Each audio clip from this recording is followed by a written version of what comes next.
আমাদের এই বোনদেরকে নিয়ে অনেক মিথ্যা প্রোপাগান্ডা ছড়ানো হচ্ছে, অপপ্রচার করা হচ্ছে।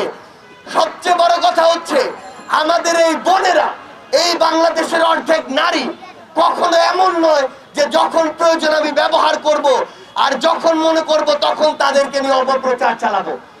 আমরা স্পষ্ট করে আমাদের অবস্থান জানাতে চাই।